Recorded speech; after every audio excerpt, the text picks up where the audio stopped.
Oh, wow. Salut à tous. Maintenant, on va passer donc à la cuisson de notre poulet aux sauces d'huîtres. Et comme je vous ai dit tout à l'heure, j'ai fait revenir ma viande. D'abord, je fais la casserole bien chaude. J'ai dépose les grains de poulet. Revenir.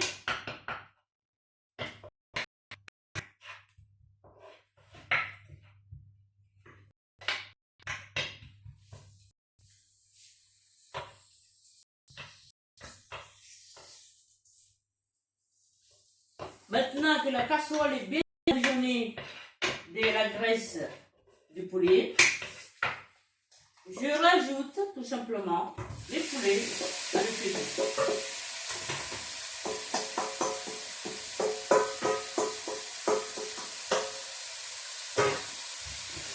On va faire le venir, tout simplement.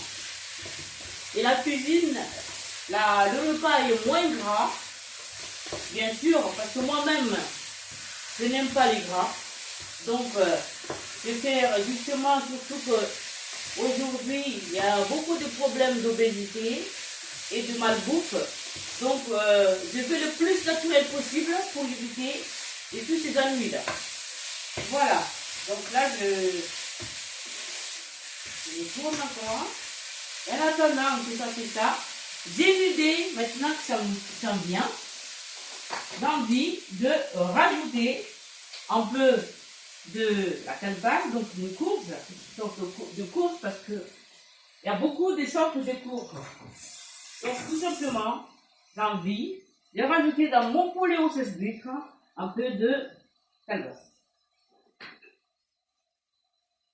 C'est pour ça que quand je cuisine, comme je vous l'ai dit, ça voyage parce que beaucoup de choses qui changent ou qui se rajoutent en cours de route. Et c'est ça le secret du chef. Donc, il faut s'y attendre. Et c'est toujours beau et bien. On n'enlève pas la...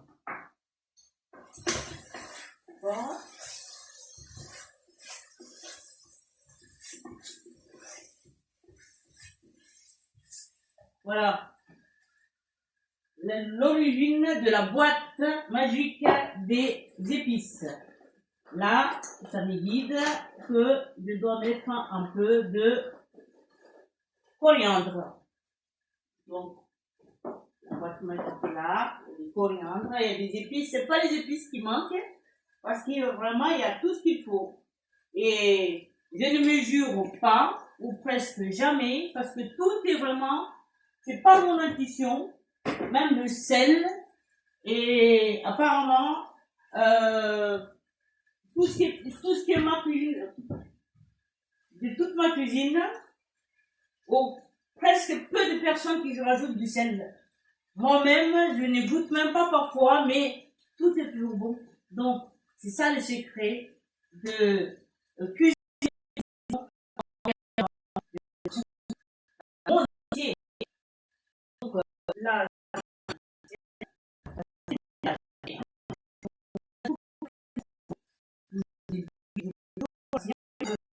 c'est ce que je ressens vraiment en préparant de toutes ces nourritures. Donc, c'est ma façon de faire. Après, chacun a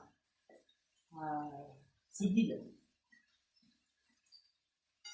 Voilà. Donc, peut-être que je rajoute encore un petit peu, tout en étant soulever la viande, pour mettre la viande, mais sans ne prendre pas. Ça peut être un peu plus fort maintenant parce que il faut que ce soit doré.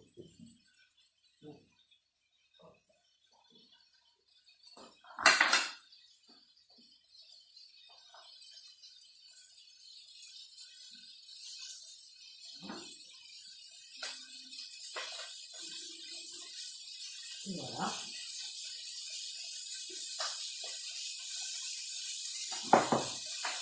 Maintenant, on va manger ça.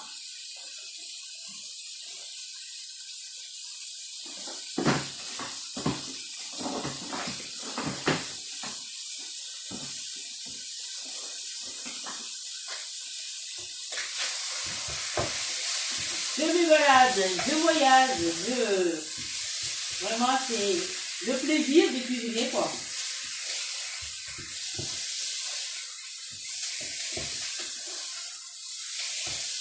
Donc là, ma viande est presque brune, ma viande est presque brune, pardon.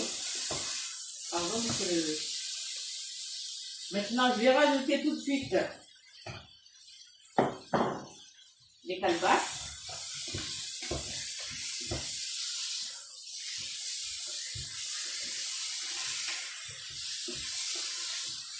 Je vais réduire un peu le feu pour que tout se communique dans cette saveur inconnue, même on ose dire que c'est inconnu parce que la calebasse, ça se trouve pas n'importe où.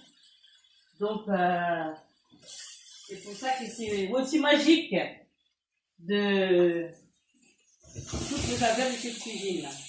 Maintenant, on ajoute un peu d'eau.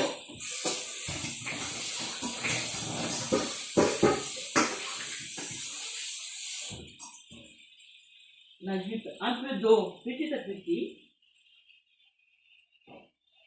Même un peu, hein. Juste pour pouvoir lier la viande et la sauce et qui rentre bien dans la chair du volaille et plus aussi ça rentre dans les légumes. Donc c'est deux saveurs qui se mélangent. Il n'y a plus rien qu'à lécher la babine.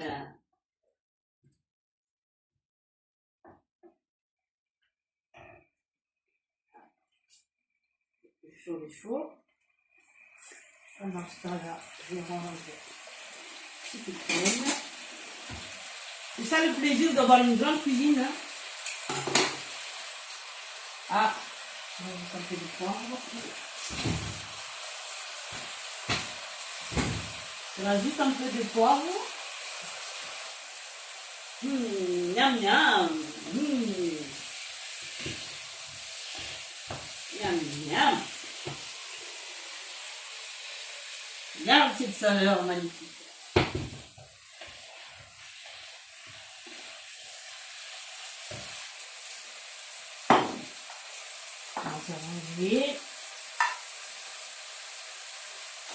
Je rajoute aussi un peu des touches, non de piment qui piquent, mais c'est juste pour parfumer. C'est de piment végétarien. Vive les piments et vive l'invention.